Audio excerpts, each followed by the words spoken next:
Bueno, hola Revolution Church, qué gusto que estén en la casa hoy y un saludo especial a todos nuestros campus aquí en Estados Unidos, México y Ecuador, y por supuesto a los que nos visitan en línea, una bienvenida especial también para ustedes. Estamos en la serie titulares y si ustedes ponen atención a los titulares, ¿cuántos de ustedes ponen atención a las noticias? ¿Cuántos de ustedes más bien odian las noticias? ¿Cuántos de ustedes odian las noticias pero también les ponen atención? Sí, probablemente la mayoría ahora que lo pienso. Bueno, probablemente han visto algunos de estos titulares, reportes de que el catolicismo está creciendo en Estados Unidos, particularmente entre los jóvenes y más específicamente entre los varones jóvenes. Ryan Birch, investigador de religión y política en la Universidad de Washington, compartió en su investigación que en 2022 el 16% de los millennials eran católicos y subió al 20% en los datos de 2023, y entre la generación Z el 15% eran católicos, comparado con el 21% en 2023. Es un aumento realmente rápido que está ocurriendo al mismo tiempo que en América Latina, en términos generales, los titulares son totalmente diferentes. Hay un abandono creciente del catolicismo entre los jóvenes y el protestantismo está creciendo en la mayoría de los países latinoamericanos. Entonces, ¿qué está pasando? ¿Qué está pasando con el catolicismo? ¿Por qué está pasando esto? Y de verdad, ¿por qué importa? Bueno, sí importa. Es una pregunta importante para muchos de ustedes porque vienen de trasfondos católicos. ¿Cuántos de ustedes tienen un trasfondo católico en la casa? Sí, bastantes. Entonces, ustedes sabrían que la enseñanza de la Iglesia Católica es que ella misma es la única iglesia verdadera de Jesucristo. Catecismo de la Iglesia Católica, párrafo 846.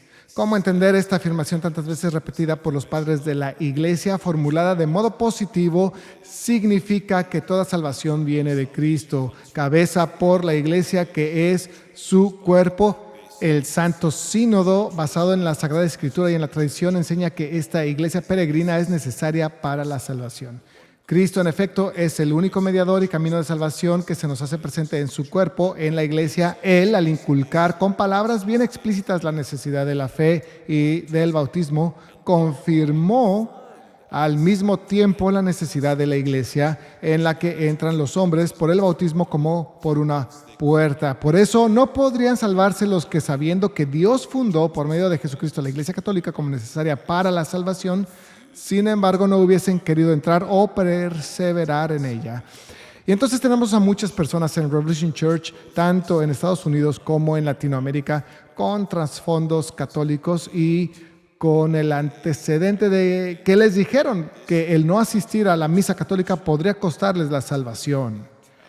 Si siguen profundizando en la enseñanza católica sobre el pecado mortal, creo que concluirían que es posible perder la salvación por no asistir a la misa católica. Pero, ¿es esto verdad? ¿Es algo bueno que haya un nuevo interés generacional en la Iglesia Católica en Estados Unidos o un mayor alejamiento de la Iglesia Católica en América Latina? Para responder las preguntas de los titulares de hoy, tenemos que hacer un pequeño viaje por la historia. Necesitamos volver a nuestras raíces, como decimos por aquí, para ver cómo terminamos con estas distintas corrientes del cristianismo: católica, ortodoxa y protestante. Así que volvamos al principio. La primera iglesia que encontramos está, por supuesto, en la Biblia, en el libro de Hechos. Al principio, una reunión mayormente judía de creyentes en Jerusalén. Se reunían en casas, también se reunían en los atrios del templo, partían el pan juntos y lo tenían todo en común y se dedicaban a la enseñanza de los apóstoles y a la oración, a un derramamiento genuino y poderoso de avivamiento que se estaba extendiendo rápidamente. Y luego, cuando surgió la primera gran controversia dentro del cristianismo en su conjunto, que fue si los gentiles o los convertidos no judíos al cristianismo también tenían que, por así decirlo, hacerse judíos mediante la circuncisión y guardar la ley de Moisés, Pablo llevó el asunto a la iglesia de Jerusalén y cuando lo hizo vemos esta ventana de cómo manejaban una decisión con autoridad para el cristianismo a una escala más amplia. Convocaron lo que llamamos el Concilio de Jerusalén, que está registrado en Hechos capítulo 15. En ese concilio, antes que nada, Pablo se levanta y testifica acerca de lo que Dios está haciendo entre los gentiles. Luego Pedro se levanta, comparte un testimonio parecido de cómo el Espíritu fue derramado sobre los gentiles y da una palabra al respecto. El hermano de Jesús se levanta, él también da una palabra al respecto y esencialmente todos llegan a una unidad llena del Espíritu sobre lo que debían exigir y no exigir de estos gentiles que entraban en la fe cristiana. Y esa decisión fue enviada como un veredicto de los apóstoles y los ancianos con toda la iglesia. Importante. Así que la autoridad originalmente estaba centrada en Jerusalén porque ahí fue donde comenzó la iglesia. Ahí vivían muchos de los apóstoles, incluyendo Pedro, el apóstol principal. Ahí estaban los líderes de la iglesia y esto ocurrió en el año 49 después de Cristo. Eso es muy temprano en la línea de tiempo que estamos siguiendo hoy. Pero en una generación hubo algunos cambios que realmente cambiaron todo. Primero, el cristianismo se extendió rápida y ampliamente por todo el imperio romano, por todos los caminos romanos, por ejemplo, Antioquía, Éfeso, Corinto, o sea, hasta Roma y hasta Alejandría, Egipto. Mucho de eso llevado por el apóstol Pablo, como probablemente ustedes saben.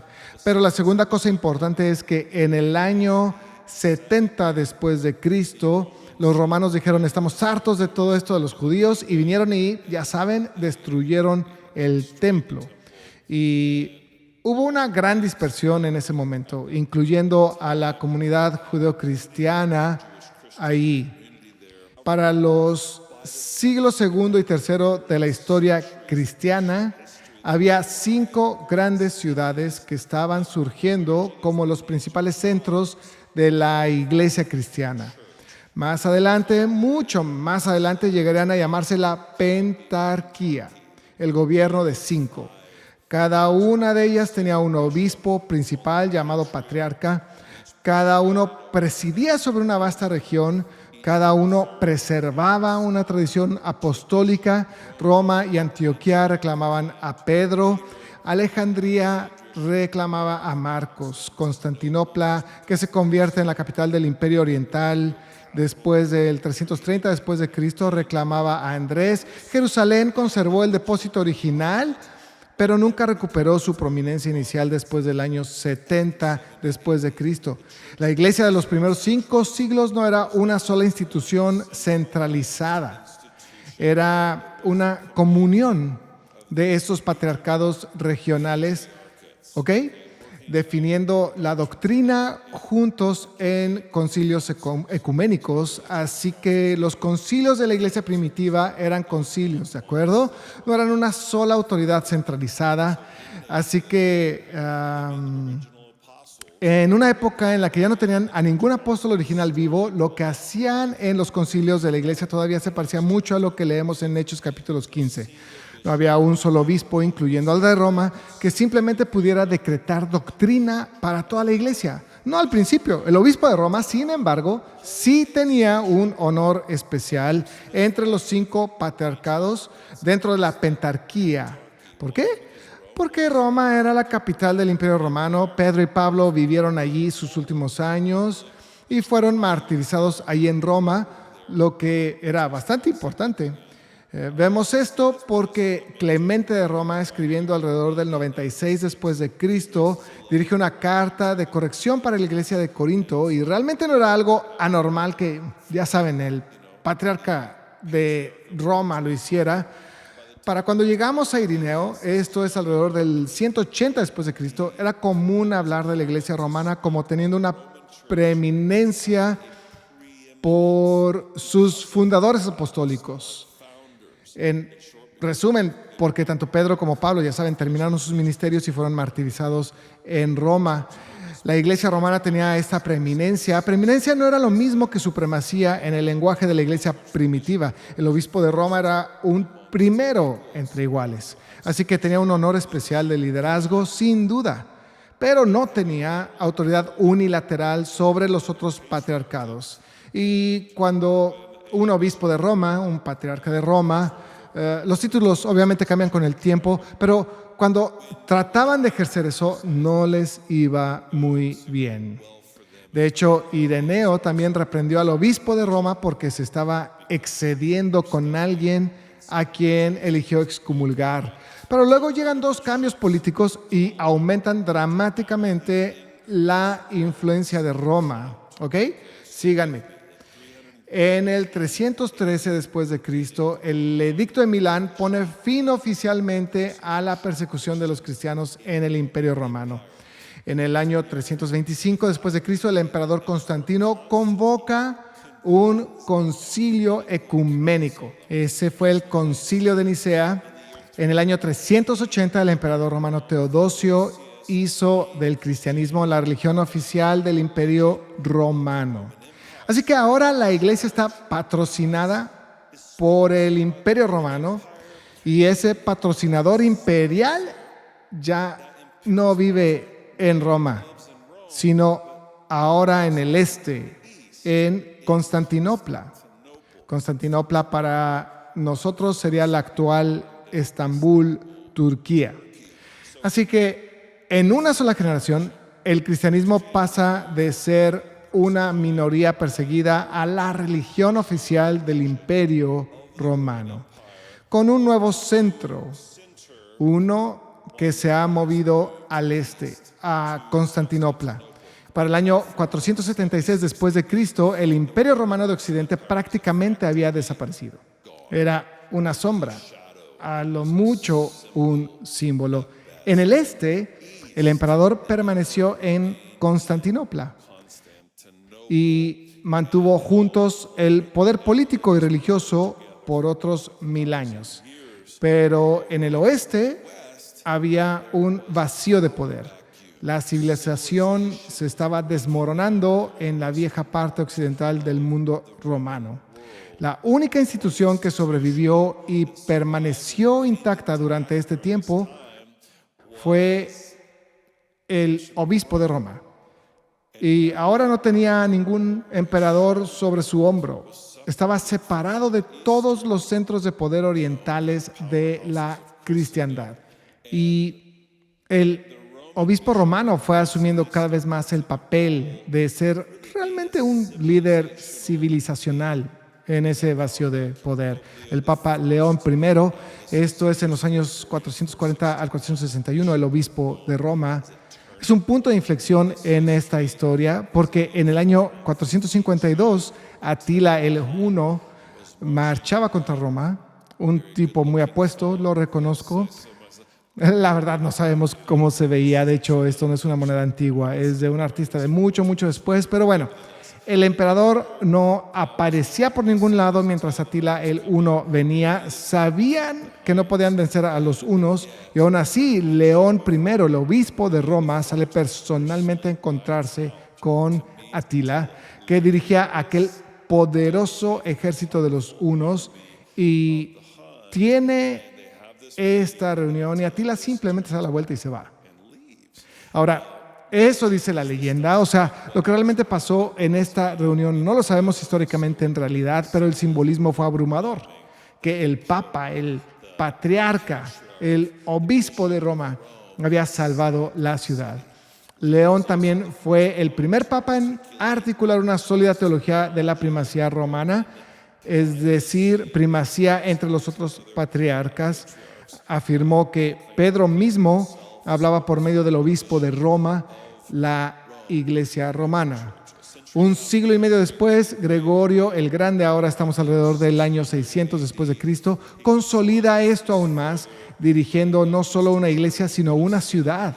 Está organizando la lucha contra la hambruna, está negociando con invasores lombardos, envía misioneros a Inglaterra, escribe mucha de la liturgia occidental. Famosamente se llamó a sí mismo el siervo de los siervos de Dios. y eso me gusta, rechazó el título de obispo universal que el obispo allá en Constantinopla había comenzado a usar para sí mismo.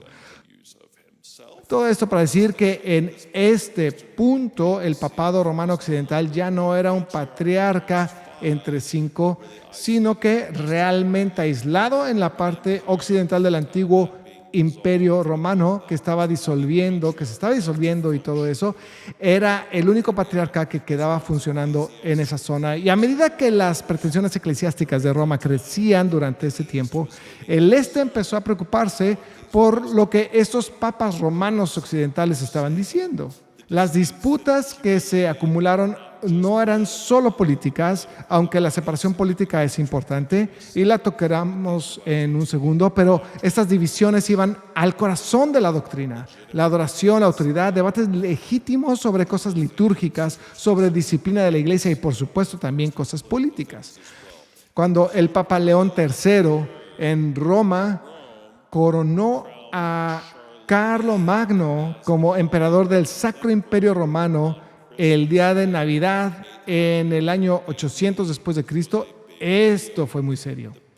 El emperador bizantino oriental, en realidad emperatriz Irene era su nombre, lo vio como una usurpación. Y aún los del este, que no eran admiradores de ella, aún así también lo vieron como una usurpación de Constantinopla y del dominio del imperio oriental sobre el mundo romano.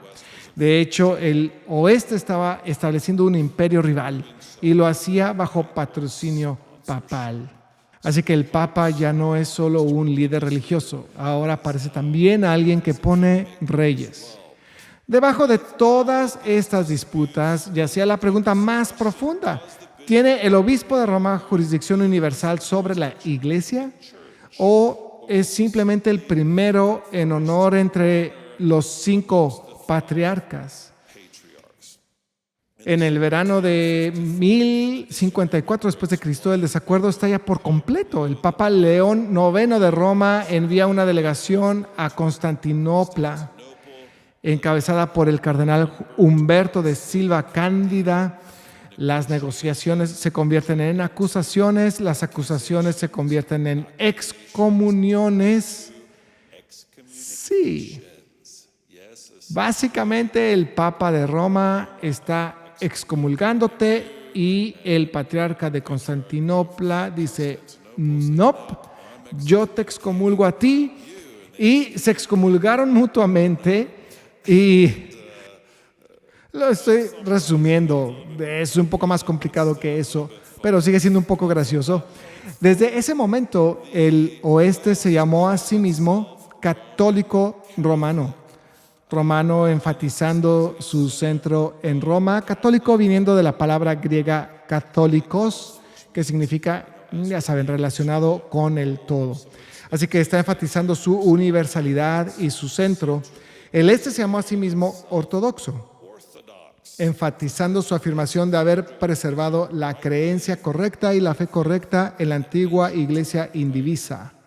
Ahora, algunos de ustedes están como: me cansé de tanta historia. Solo un poco más, pero tenemos que quedarnos en este hilo occidental de la historia, porque 500 años después del gran cisma que separó a los ortodoxos de los católicos, tenemos otro gran cisma en la rama occidental de este árbol cristiano. El 31 de octubre de 1517, un monje alemán llamado Martín Lutero publicó 95 tesis contra el abuso de vender indulgencias, que afirmaban remitir la deuda temporal del pecado como reducciones de tiempo que alguien tenía que pasar en el purgatorio después de morir antes de poder ir al cielo. Lutero no se propuso iniciar una nueva iglesia, se propuso provocar un debate, pero ese debate explotó.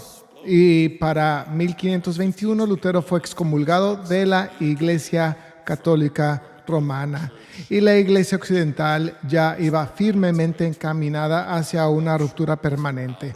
A partir de esta reforma, como es llamada, surge la tercera gran corriente del cristianismo histórico, la corriente protestante, llamada así por su protesta, y protestamos por todo hasta el día de hoy.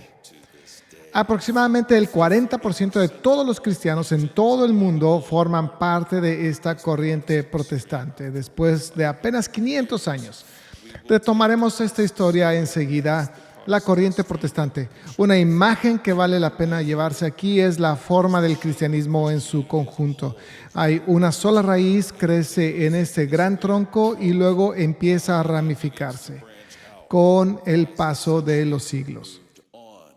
A veces a los católicos se les dice que las llaves de autoridad de la Iglesia fueron dadas a Pedro y que esas fueron transmitidas por los papas en una sucesión en Roma desde el primer siglo y que cualquier otra cosa fuera de esa línea de autoridad de Pedro no es la verdadera Iglesia.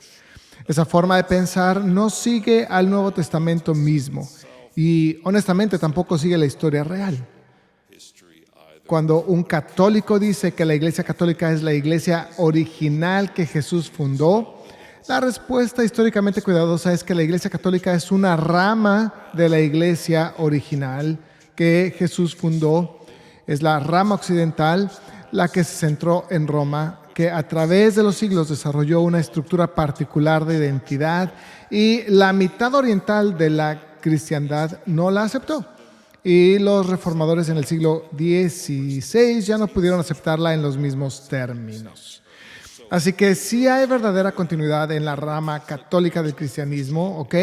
Hay verdaderos santos, verdaderos mártires, una verdadera preservación de credos históricos a los que ortodoxos y protestantes también asienten. Hay verdadero amor a Cristo a través de millones de fieles creyentes a lo largo de los siglos, pero al mismo tiempo también hay verdadera innovación. Reclamos de jurisdicción universal, doctrinas definidas mucho después de los apóstoles y un grado de centralización que la iglesia del primer milenio francamente no conocía. La Iglesia Católica Romana de 2026 no es una réplica congelada de la Iglesia de Jerusalén en Hechos.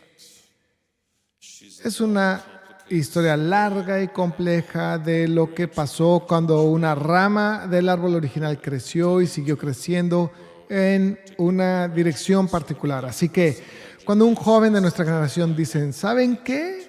Yo quiero la iglesia antigua. La pregunta honesta no es ¿a qué institución deberías unirte?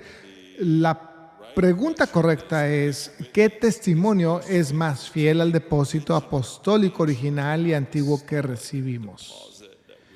Que se encuentra ahí mismo en las páginas de la Escritura.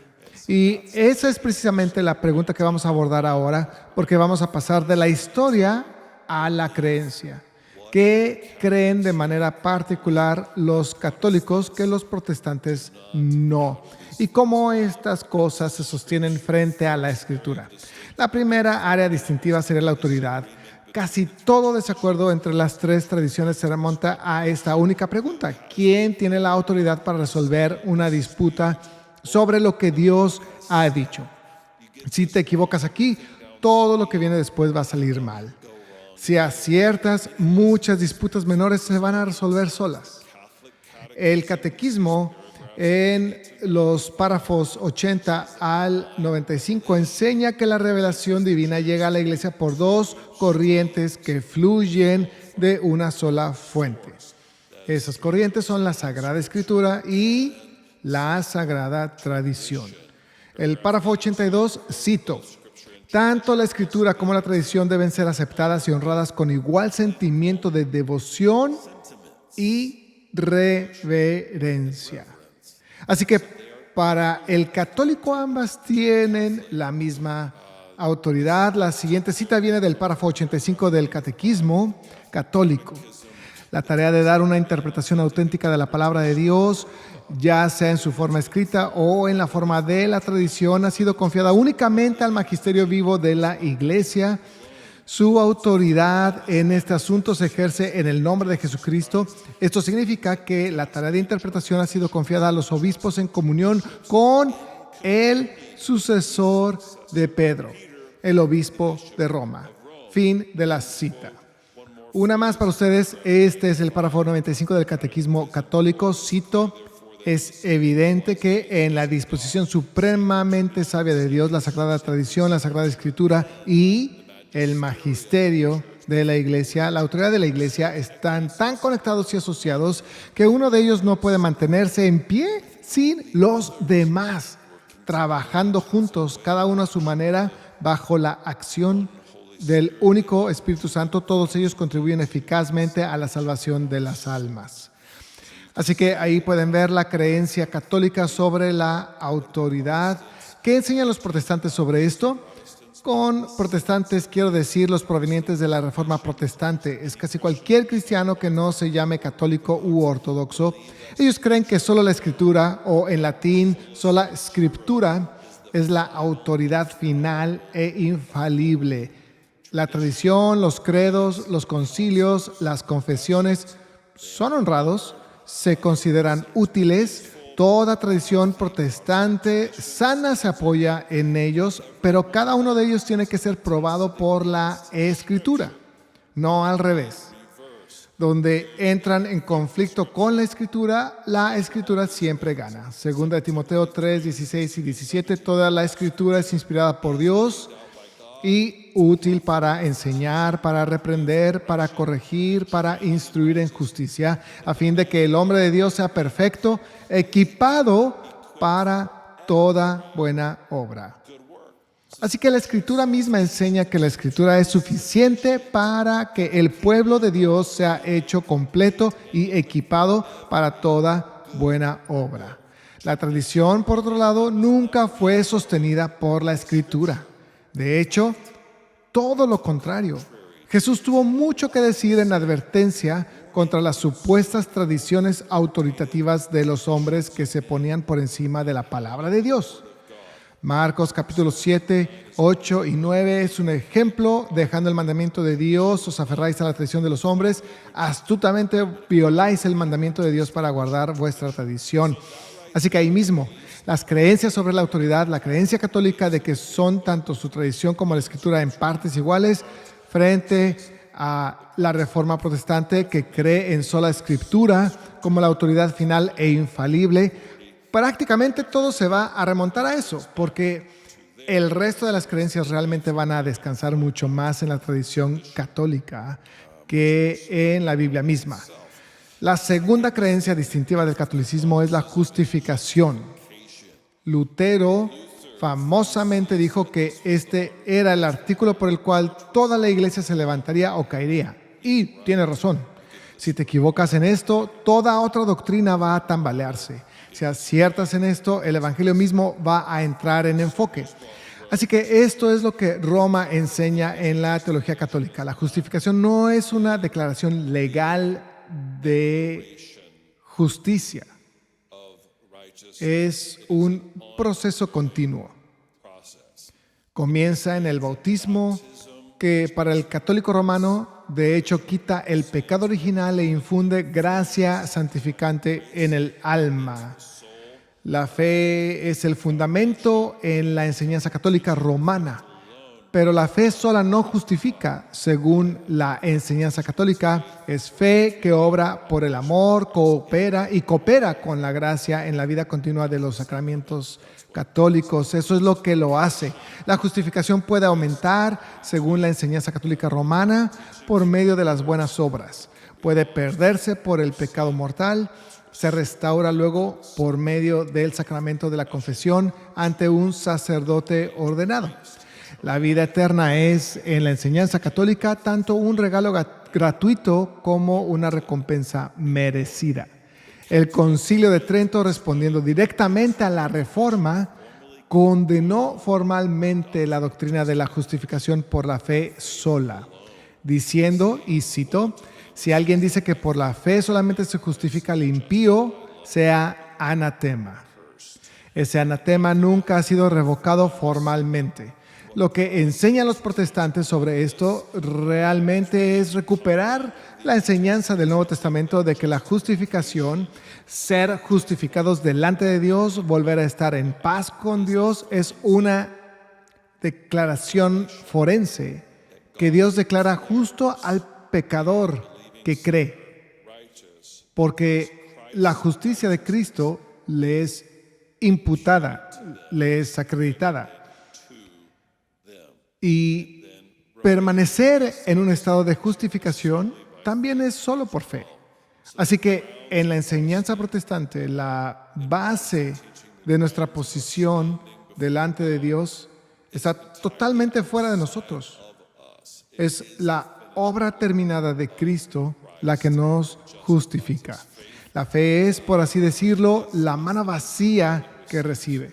Las obras siempre siguen a la fe real en la enseñanza protestante, especialmente la enseñanza temprana, aunque algunos se han desviado de eso, pero no establecen el veredicto. Solo son justo lo que la fe salvadora genuina hará. Romanos 3:28, porque concluimos que el hombre es justificado por la fe, aparte de la ley, aparte de las obras de la ley.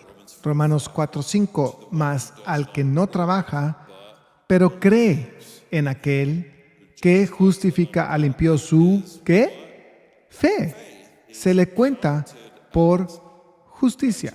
Galatas 2:16, sin embargo, sabiendo que el hombre no es justificado por las obras de la ley, sino mediante la fe en Cristo Jesús, puesto que por las obras de la ley nadie será justificado. Efesios 2:8-9, porque por gracia habéis sido salvados por medio de la fe. Y esto no de vosotros, pues es don de Dios, no por obras, para que nadie se gloríe. Pero aquí es donde las cosas se complican. Santiago, el hermano de Jesús, también dijo en Santiago 2:24, vosotros veis que el hombre es justificado por las obras y no solo por la fe. Eso a simple vista parece la contradicción más evidente de toda la Escritura.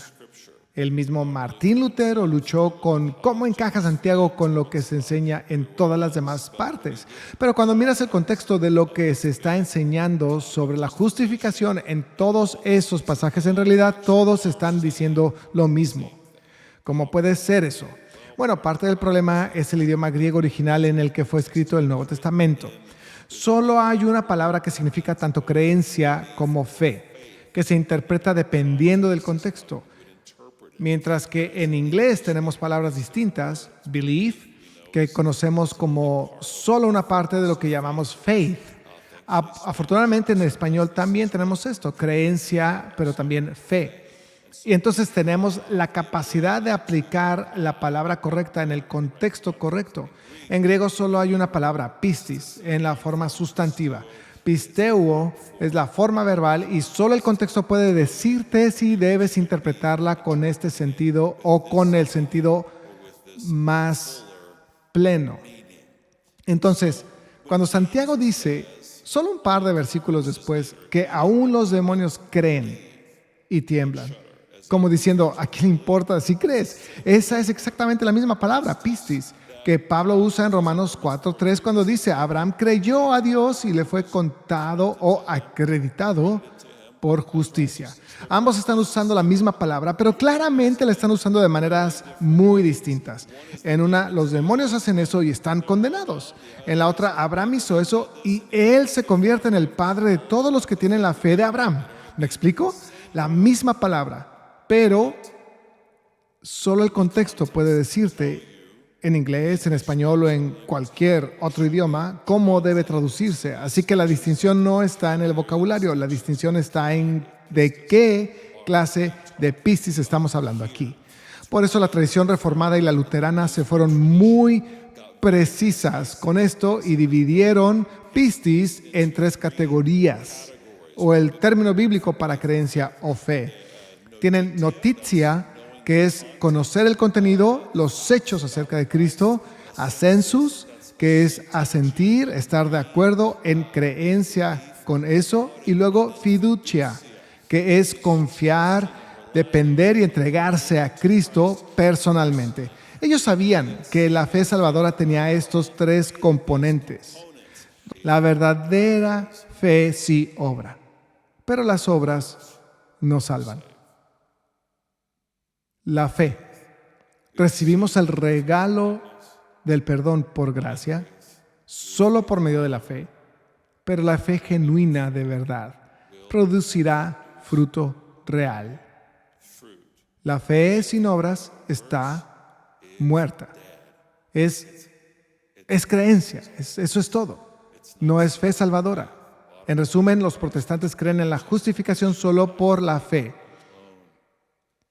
Fe definida como una creencia genuina y la confianza personal, lo que significa que la fe genuina es una fuerza activa. ¿Ok? Bueno, los católicos creen que la justificación no es por la fe sola y ponen mucho más énfasis en las obras y los sacramentos por medio de la Iglesia Católica, y eso importa muchísimo.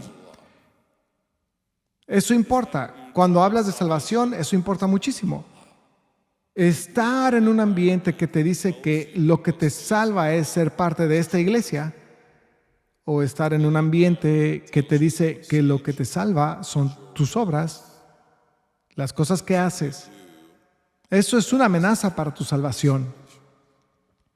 Porque la fe en mis obras no puede salvarme. Y la fe en ser parte de una iglesia en particular no puede salvarme. Solo la fe en Jesucristo es lo que Dios cuenta como justicia. Así que sí, los católicos pueden ser cristianos. La verdad no me gusta cómo muchos protestantes hablan de los católicos. Digo, eso realmente no es un trato del todo justo. Los católicos pueden ser cristianos y he conocido a muchos católicos que son mejores cristianos que muchos protestantes. Pero aquí está el asunto: creer en la justificación solo por gracia, solo por fe, solo en Cristo, lo cual es totalmente bíblico. Si ustedes creen eso, tienen que reconocer que las enseñanzas, las prácticas y todas estas adiciones del catolicismo son una gran amenaza para la fe salvadora. Yo creo que importa. Yo creo que importa mucho. La tercera distinción es la Eucaristía. La Iglesia Católica enseña la transubstanciación del pan y del vino en el cuerpo y la sangre reales de Jesucristo, y también enseña que la Eucaristía, o la comunión como la llamaríamos nosotros, es una representación del sacrificio de Cristo en la comunión. Los protestantes han diferido mucho en lo que creen sobre esto, pero como mínimo lo que todos creen es hacer esto en memoria de mí. Y en general los protestantes rechazan la transubstanciación y rechazan una representación del sacrificio de Cristo. Pero esto es lo que yo diría en este punto. Den un paso atrás y miren el panorama completo. ¿Saben? Jesús es perfecto y lo que Jesús creó y la palabra de Dios que nos dio también, pero nosotros no somos perfectos, ¿verdad? Así que trato de imaginar que eres un pastor. De hecho, imagina a tu pastor, como yo. Yo podría empezar y podría haberme tentado a exagerar la importancia de lo que hago. Quizás hasta exagerar la importancia de lo que hago para tu salvación. Porque quiero que vengas a la iglesia, quiero que te quedes y no quiero que te vayas. Y todo eso, ¿verdad? Entonces tal vez les digo que solo cuando yo, que fui ordenado en la sucesión de Pedro, solo cuando hago tal o cual cosa mística, entonces los elementos de la comunión tienen esa cosa mística y entonces solo entonces ustedes la reciben como un medio de gracia que es parte de, ya saben, su proceso de santificación. O sea, yo podría decir todo eso y sería algo interesado de mi parte, ¿verdad? Y podría estar yendo más allá de lo que está escrito, pero la tentación estaría ahí de inflar esto y lo importante que es para ustedes. O tal vez les digo que los sacramentos que hacemos aquí solo cuentan en este tipo de iglesia y solo cuentan cuando yo, un miembro ordenado del clero, los hago. Enseñarles eso podría beneficiarme a mí. Podría estar yendo más allá de lo que está escrito. Miren, si la iglesia quiere controlar a la gente, lo que cada vez más va a tender a hacer con el tiempo es ir más allá de lo que está escrito al afirmar su propia autoridad eclesiástica sobre ustedes. Y va a ir más allá de lo que está escrito al aumentar en ustedes el temor por su salvación eterna. Si ustedes se van de aquí y no comen el pan que yo personalmente les pongo en la lengua. ¿Me siguen? ¿Ok? Solo digo, miren el elemento humano. También voy a señalar a los protestantes, porque ven que lo que tienen los católicos es algo diferente a lo de los protestantes. Tienen una organización central, ¿verdad? O sea, no ves, por ejemplo, una parroquia católica mudándose al lado para competir con la parroquia católica que está a 5 metros. Pero las iglesias protestantes nos hacemos eso unas a las otras todo el tiempo. Si un pastor quiere prominencia o importancia, mi iglesia es grande, es más grande que la tuya, ¿sabes? Les digo, vayan a una conferencia de pastores, es insoportable. Es una competencia absurda. ¿Qué tan grande es tu iglesia? ¿Cuánta gente hubo el domingo pasado? O sea, de verdad, es horrible. Sea seguridad o importancia, sea poder, sea prominencia, sea prestigio. Algo así como también pasa con un dueño de negocio, ¿verdad? ¿Necesitas gente o no? Así que cuando consideras eso, pero no tenemos la opción del control, ¿qué vamos a estar tentados a hacer? Lo que vamos a estar tentados a hacer es abaratar el costo del producto que estamos vendiendo para que ustedes elijan comprarlo aquí. Vamos a hacer que sepa exactamente a lo que ustedes quieren y se los vamos a vender más barato que aquel radical de allá adelante para hacer que vengan aquí, que elijan aquí, que se queden aquí. Lo llevas todo a precio de McDonald's porque necesitas que la gente venga por voluntad propia y se quede, en vez de tratar de controlarla. Viendo ambos casos es la misma idolatría, solo que va en direcciones distintas. Es la idolatría de la gente y de lo que la gente puede aportar a los del clero, que son muchos ídolos distintos reducidos a una sola cosa. Solo digo, den un paso atrás, miren el panorama completo y sean sabios sobre lo que está pasando. La cuarta particularidad de la enseñanza católica, los sacramentos. No vamos a pasar mucho tiempo con esto. Los católicos creen que son 7, obviamente. Una de ellas es la ordenación de hombres al clero, lo cual sí influye en lo que acabamos de decir. Pero los protestantes solo reconocen 2 sacramentos, bautismo y comunión. Esto tenemos que saltarlo por ahora. La quinta distinción sería María. Las doctrinas alrededor de María, ya hemos hablado bastante de esto en esta serie, así que no nos vamos a detener ahí. Las sextas son los santos, oración, intercesión y veneración de los santos. También hemos hablado bastante de esto en la serie, así que no me voy a quedar ahí. La séptima distinción del catolicismo es el purgatorio. Ya saben, el catequismo católico, eso está en los párrafos 1030 al 1032, enseña que los que murieron en la gracia de Dios, pero todavía no están purificados perfectamente, yo diría que la mayoría de ustedes, pasan por una purificación final en el purgatorio antes de entrar al cielo. Las almas en el purgatorio tienen asegurada la salvación, no pueden perderla, pero están siendo limpiadas de las consecuencias temporales restantes de su pecado. Y en ese sistema de creencias, los vivos pueden orar por ellos, ofrecer misas a su favor y aplicar indulgencias para cortar su tiempo en el purgatorio. Los protestantes no creen en el purgatorio. Al ladrón en la cruz, Jesús le dijo, hoy estarás conmigo en el paraíso. Y Pablo dijo que es mejor estar ausentes del cuerpo y habitar con el Señor. Noten que el ladrón en la cruz no tuvo tiempo para ninguna clase de méritos, ni sacramentos, ni purificación, y Jesús dijo, hoy paraíso. El patrón del Nuevo Testamento es consistente. Estar ausentes del cuerpo es habitar con el Señor. La purificación que los cristianos necesitan, creemos, ya fue lograda por la sangre de Jesucristo, quien ha perfeccionado para siempre a los que están siendo santificados según la palabra de Dios. El purgatorio convierte la obra hecha una vez y para siempre de Cristo en algo incompleto, que debemos terminar por nosotros mismos. Los reformadores tuvieron razón al ver esto como un peligro para el Evangelio. Si la cruz en verdad hace lo que dice la Escritura, el purgatorio no tiene ningún propósito. La octava distinción católica son las indulgencias, que ya mencionamos, pero las indulgencias son probablemente la doctrina más exclusivamente católica que desencadenó directamente la Reforma.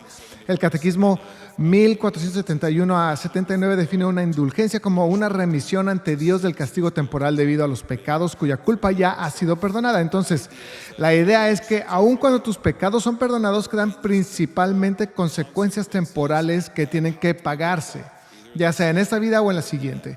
La Iglesia, recurriendo a su concepto del tesoro de méritos acumulados por Cristo, acumulado por, ya saben, las buenas obras de los santos, puede aplicar ese tesoro de méritos a esa pena temporal del pecado, y esas indulgencias entonces pueden aplicarse a uno mismo o a las almas que están en el purgatorio. Y en 1517 hubo un predicador de indulgencias llamado Johann Tetzel, y él vendía indulgencias en Alemania para financiar la reconstrucción de la Basílica de San Pedro en Roma. Su eslogan era: en cuanto cae una moneda en el cofre, un alma salta del purgatorio. ¡Qué gran vendedor era! Pues bien, ese espectáculo fue lo que llevó a un monje agustino llamado Martín Lutero a publicar sus 95 tesis en la puerta de la iglesia de Wittenberg, y la reforma estaba en marcha. Romanos 6:23 dice: porque la paga del pecado es muerte, pero la dádiva de Dios es vida eterna en Cristo Jesús, Señor nuestro. Las indulgencias descansan sobre una categoría de castigo temporal por el pecado que tiene que pagarse aún después de que el pecado es perdonado. El Nuevo Testamento no enseña eso. La lógica de Pablo en Romanos es clara. La paga del pecado es muerte. El don gratuito, la dádiva de Dios, es vida eterna. No había una categoría intermedia que el creyente tuviera que pagar después del perdón. La cruz es suficiente. O Cristo lo pagó todo, o nosotros todavía seguimos pagando. Y como pueden ver, sí hay bastantes distinciones de las creencias católicas. Cuando profundizas en los datos sobre las tendencias actuales que están ocurriendo en Estados Unidos, específicamente alrededor del catolicismo, es un poco confuso. Todavía es un fenómeno relativamente nuevo, es un poco difícil precisarlo todo, pero sí les diré algunas cosas. El hilo común en los estudios de quienes se están convirtiendo al catolicismo nunca se expresa así. Examiné las Escrituras y llegué a la misma conclusión a la que llegó la Iglesia Católica.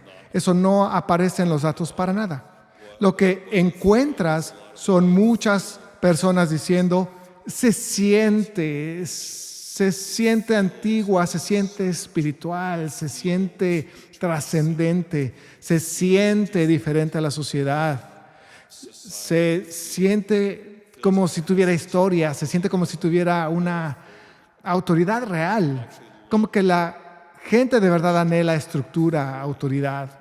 Pero lo más impactante que encontré en los datos, lo que me pareció notable, es cuántos son atraídos porque esto exige más disciplina y simplemente tiene más requisitos que la mega iglesia americana. Que a la gente de verdad le atrae algo que realmente vaya a exigir algo de ellos. Ahora, cada vez que vemos a los de veintitantos dar un giro cultural, que es algo que toda generación ha hecho, ¿ok? Pero lo que eso siempre va a hacer es un contragiro que se aleja de lo que se ve como normal y que se percibe como algo que no está funcionando. Y simplemente va a ser algo que se siente diferente. Por eso es que en Latinoamérica los jóvenes están dejando el catolicismo, porque eso es lo que se ve como normal. No está funcionando y ellos están yendo en distintas direcciones. Siempre va a haber una búsqueda juvenil en un lugar nuevo. Si rastrean lo que está pasando ahora mismo, esto es importante para la iglesia global. Si rastrean lo que está pasando ahora mismo con la gente que en Estados Unidos se siente atraída hacia el catolicismo en vez de al protestantismo, para entender esto de verdad tienen que regresar a finales de los años 60, principios de los 70. Porque fue ahí cuando comenzó. En ese periodo de tiempo, por primera vez en la historia de Estados Unidos, la asistencia a la iglesia en nuestro país y el identificarse uno mismo como cristiano en este país empezó a bajar. Hasta ese momento, lo único que nos molestaba era que los bautistas estaban creciendo más rápido que nosotros, ¿saben? Ahora era algo colectivo, sin importar de qué denominación cristiana estemos hablando. El cristianismo estaba bajando en asistencia a la iglesia y en identificación cristiana por primera vez. Entonces, de repente, este era el tema. El tema del seminario era se estaban creando conferencias para hablar de esto y la investigación estaba empezando a dedicarse a esto, tratando de resolver un problema que en nuestro país realmente nunca había sido un problema. Por primera vez en la historia de la iglesia, aquellos fuera de las paredes se convirtieron en el público objetivo de la iglesia. El cliente, por así decirlo. Y fue un salto bastante fácil de pasar de, hey, estamos llamados a servir, a ahora estamos haciendo servicio al cliente, ¿ok? Viniendo de esta corriente, personalmente, esta corriente protestante de mega iglesias, puedo decirles la fórmula que funciona para hacer crecer la iglesia. Excelencia, más relevancia, menos costo, igual a asistencia. Es una muy buena fórmula para tu negocio. No es una mala fórmula. De hecho, si ustedes son dueños de negocio, deberían prestar atención a esta fórmula. Pero hay un problema muy grande cuando aplicas todo esto a la iglesia. Hablemos de restaurantes. Siempre pienso que es la analogía más fácil. Todos podemos relacionarnos con esto porque todos comemos. Si su restaurante es excelente y la excelencia tiene que ser o la comida, o el ambiente, o la calidad del servicio, pero tienes que tener excelencia si quieres que te vaya bien, ¿verdad? Si tu comida es excelente y además es relevante, relevante significa que es lo que la mayoría de la gente quiere. Se ajusta al gusto de la mayoría. Puede que seas el mejor cocinero de grillos del mundo. Y a los conocedores de grillos les encante tu comida, pero no es relevante para la mayoría de la gente porque ese no es el gusto de la mayoría. Así que tiene que haber excelencia, tiene que haber relevancia, tiene que encajar con las necesidades y deseos percibidos de la población. Y si además puedes lograr que sea barato, accesible, económico, bueno, ¿qué vas a tener? Vas a tener un negocio lleno de vida. Eso es lo que vas a tener. Vas a tener, ya saben, Chick-fil-A, que tiene las ventas más altas por ubicación de cualquier restaurante del mundo, por ubicación. O puedes tener un McDonald's. Un McDonald's es el restaurante con mayores ingresos brutos y mayor ganancia neta del mundo. Encaja con el gusto general de muchísima gente. Sé que algunos de nosotros decimos, a mí no me gusta. Pero a la mayoría le encanta y a mis hijos sí que les encanta. Y, ¿saben? Funciona. Funciona en los negocios. Básicamente descubrimos que funciona de la misma manera en la iglesia. Si puedes lograr que ese tiempo principal del domingo por la mañana tenga mucha excelencia, o sea, maestros que sepan comunicar y conectar y ya saben, mucha excelencia.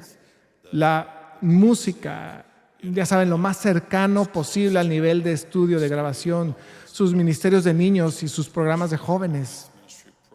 Excelentes. Si puedes lograr que ese pequeño bloque del domingo por la mañana sea realmente excelente, esa es una gran parte de eso. Pero también, ya saben, tiene que ser relevante. Como, ¿cuáles son las necesidades percibidas de la gente? ¿Cuáles son las preguntas que la gente se está preguntando? O sea, ¿qué siente la mayoría de la gente que necesita y que quiere tener?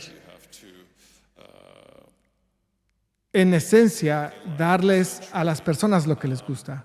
Pero además, si puedes hacer eso y reducir el costo, que en realidad diría reducir las barreras, no hagas de la entrada un obstáculo tan alto como se imaginarán cuando reduces las barreras.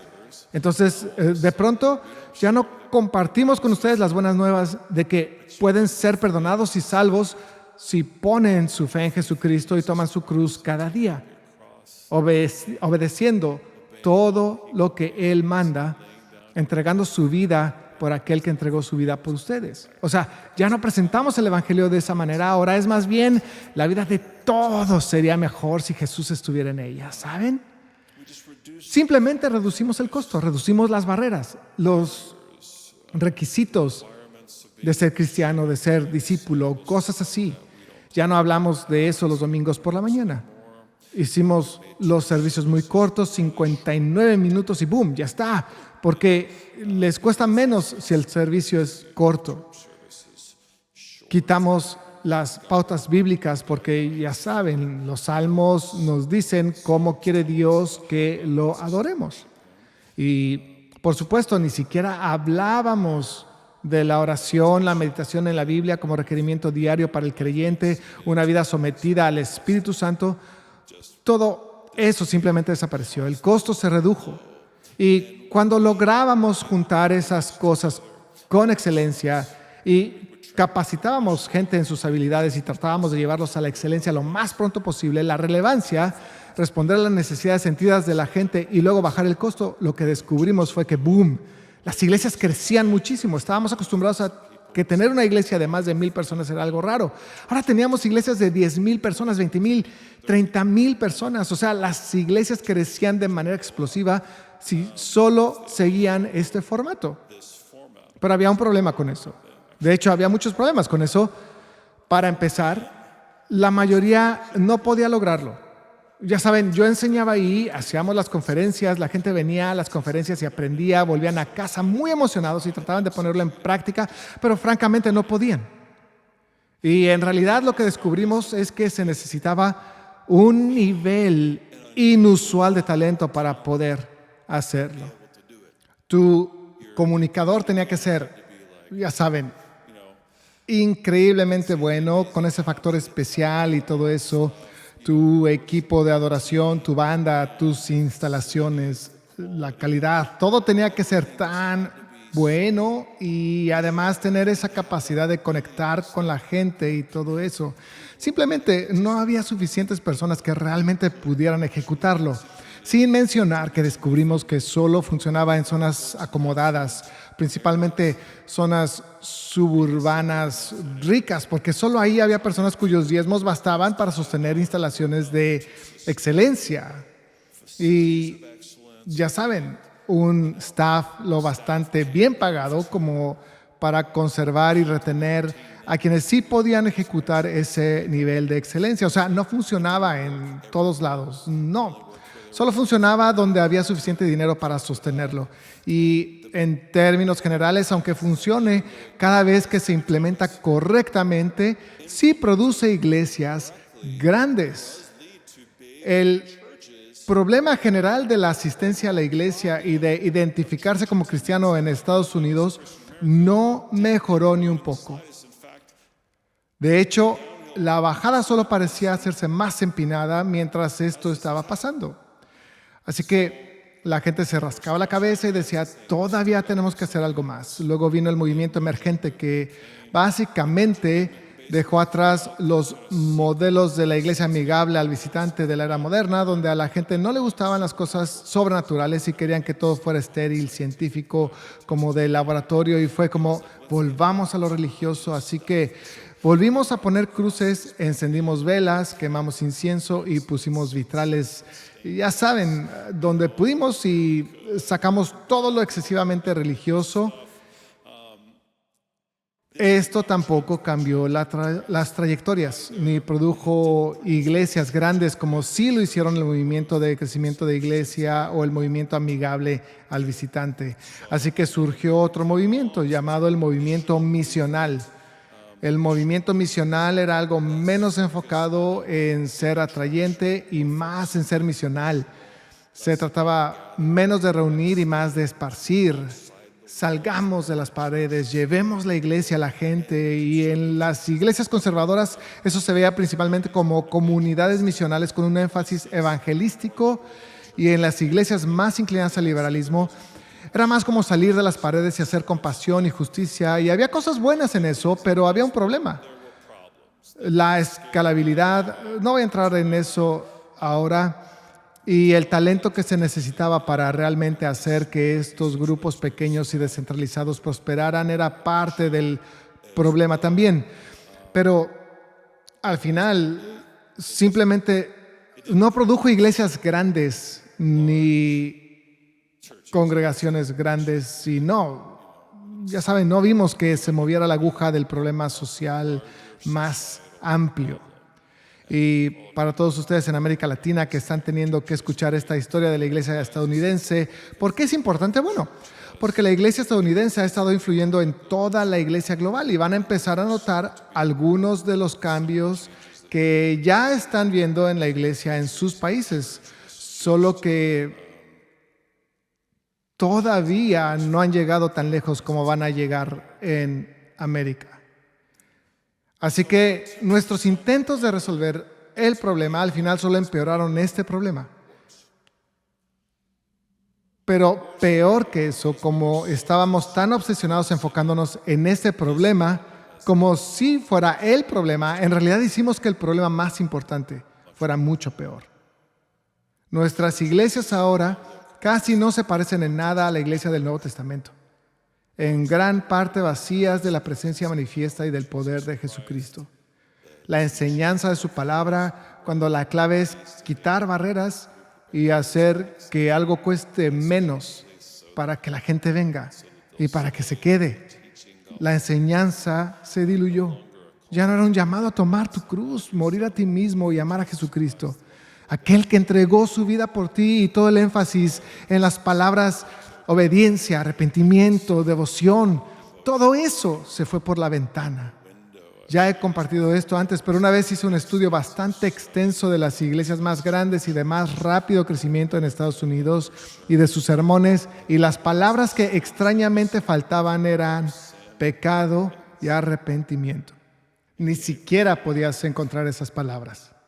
O sea, las palabras históricamente más comunes en cualquier sermón de la Biblia o en cualquier sermón a lo largo de la historia cristiana simplemente habían desaparecido, y lo que terminas teniendo es autoayuda, mensajes motivacionales, y la adoración pasó de ser un sacrificio de alabanza bíblico e instruido por la Biblia a ahora usar la música para tratar de alcanzar a los perdidos, o usamos la música para ministrar a los creyentes que están en el lugar, y ya no iba hacia arriba, ya no era para Dios. Y llamar a la gente a múltiples reuniones por semana, lo del miércoles por la noche, el domingo en la mañana o el domingo en la noche, todo eso desapareció. Junto con eso, aquellos que tenían reuniones de oración antes de las reuniones de oración desaparecieron. Y el Espíritu Santo, si acaso se le buscaba, especialmente porque esto comenzó en una era más moderna, donde cualquier cosa espiritual te hacía ver como un raro o algo así. Literalmente el Espíritu Santo era como que, aún en las iglesias que creían en Él y lo buscaban, era como su lugar es el cuarto de atrás. Que se quede en el cuarto de atrás. El domingo por la mañana es la puerta principal y no queremos hacer nada raro que se convierta en una barrera para la gente. Así que la presencia y el poder de Dios no eran deseados en su propia casa. Y con lo que al final nos hemos quedado es con muchas iglesias que son iglesias solo de nombre, en realidad han perdido su candelero. Porque Jesús no ha sido el primer amor, la primera prioridad. Su presencia no ha sido la presencia número uno que se ha buscado desde hace mucho, mucho tiempo. Tratando de resolver un problema, el problema, como si fuera el problema, debería decir. Hicimos peor el verdadero problema. Elevamos la gran comisión por encima del gran mandamiento. Y Jesús nunca llamó a la gran comisión de Mateo 28 ni gran ni la misión. Nosotros la llamamos así. En vez de que la iglesia exista para amar a Dios con todo nuestro corazón y con toda nuestra alma, con toda nuestra mente, con todas nuestras fuerzas, en vez de reunirnos con Él como nuestro primer amor, con el corazón de construir una casa en la que a Él le encantaría habitar como nuestra primera prioridad, hicimos de la presencia de la gente, la asistencia de la gente, las prioridades de la gente, las preferencias de la gente, nuestro objetivo número 1 en la casa de Dios. Y la casa en la que Dios se complace en habitar ha sido convertida en un lugar a donde los creyentes tibios les encanta estar. Y Jesús dijo que quiere vomitar de su boca a los creyentes tibios. Así que pueden ver, excelencia más relevancia, menos costo igual a asistencia. Yo los animaría a aplicar esto a su negocio. No lo apliquen a la iglesia de Jesucristo.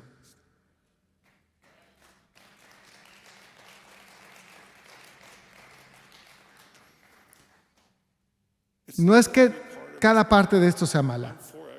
Yo estoy a favor de la excelencia, de hacer lo mejor que podamos con lo que tenemos. No me gustan los ministros descuidados y perezosos, ¿saben? Simplemente no me gusta eso. Denle a Dios lo mejor. No, yo no tengo problema con la excelencia. Pero si para que funcione requiere un talento de ese 1% más alto o menos, entonces tampoco es Dios quien lo está edificando, ¿entienden? No estoy totalmente en contra de la relevancia. Jesús se encontró con la necesidad sentida de la gente. Les dio pan, pero luego les dijo, yo soy el pan. Y sí, claro, se juntaron muchísimos cuando Él estaba dando el pan gratis y luego cuando dijo, yo soy el pan. Se asustaron y se fueron. Pero sí respondió a una necesidad sentida. Pero al final del sermón dijo, comed mi carne y bebed mi sangre. Yo soy vida, yo soy pan. El problema número 1 es, por supuesto, el costo.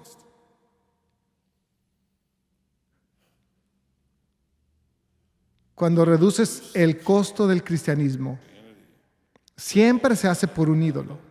Hay algo o alguien que se ha vuelto más importante para ti que Dios y lo que Dios quiere. No podemos hacer eso. Reducimos el costo de la adoración bíblica. Déjenme decirles algo. La adoración bíblica nunca les dice que se sienten durante la adoración, crucen los brazos y frunzan los labios. Si ahí es donde están ahora mismo, eso no está bien. La adoración bíblica dice, canten cántico nuevo, usen todos los instrumentos, arrodíllense, póstrense, aplaudan, dancen, griten. Esos son los mandatos bíblicos de la adoración. Reducimos el costo de la oración y de la casa de oración. Reducimos el costo de ser hijos e hijas de Dios, guiados por el Espíritu de Dios, realmente sometidos y obedientes al liderazgo del Espíritu Santo en nuestras vidas. Reducimos el costo de obedecer su palabra. Hay mucho de lo que los protestantes necesitamos arrepentirnos. Y para cualquier católico que nos visite hoy, voy a terminar hablando de esas cosas. Necesitamos arrepentirnos. Tal vez les estoy predicando a los ya convencidos, pero es importante que sepamos estas cosas. Antes que nada, necesitamos arrepentirnos y volver a nuestro primer amor. Porque nos hemos hecho a nosotros mismos y a la gente un ídolo en la casa de Dios. La palabra de Jesús, su presencia, su placer, sus prioridades son lo primero y lo principal en su iglesia. 2, necesitamos aclarar que el primer y gran mandamiento es nuestra misión. Porque eso fue lo que Jesús dijo que era lo primero y más grande. Necesitamos dejar de llamar al mandamiento de Mateo 28, por grande e importante que sea, la gran comisión, porque Jesús no la llamó así. 3, necesitamos declarar sin titubear que la reunión le pertenece a Él. No es mía, no es de ustedes, no es nuestra. Él es el Rey y Él es el centro. 4, necesitamos redefinir el éxito de la iglesia. El éxito de la iglesia es que Dios obtenga lo que Dios quiere. ¿Fue esto un éxito hoy para Dios? ¿Obtuvo Dios de mí lo que Él quiere? Esa es la única pregunta que puedo responder para saber si esta iglesia tuvo éxito hoy. 5, necesitamos arrepentirnos de idolatrar la asistencia. 6, necesitamos restaurar la adoración bíblica, priorizando la alabanza a Dios. 7, tenemos que restaurar la oración a la casa de oración. 8, necesitamos honrar otra vez la palabra de Dios. Volvamos a un cristianismo costoso. Necesitamos enseñar todo el consejo de la palabra de Dios. 9, necesitamos ser hijos e hijas de Dios guiados por el Espíritu de Dios. Necesitamos edificar una casa donde Dios consiga lo que quiere. Una casa donde Él se complazca en habitar en medio de nosotros. Eso mismo es lo que Él siempre ha buscado. Habitar en medio de su pueblo. Sin eso no tenemos presencia, no tenemos poder y no tendremos derramamiento de avivamiento ni revolución. Necesitamos una revolución de primer amor. Amén. Amén. Oremos juntos.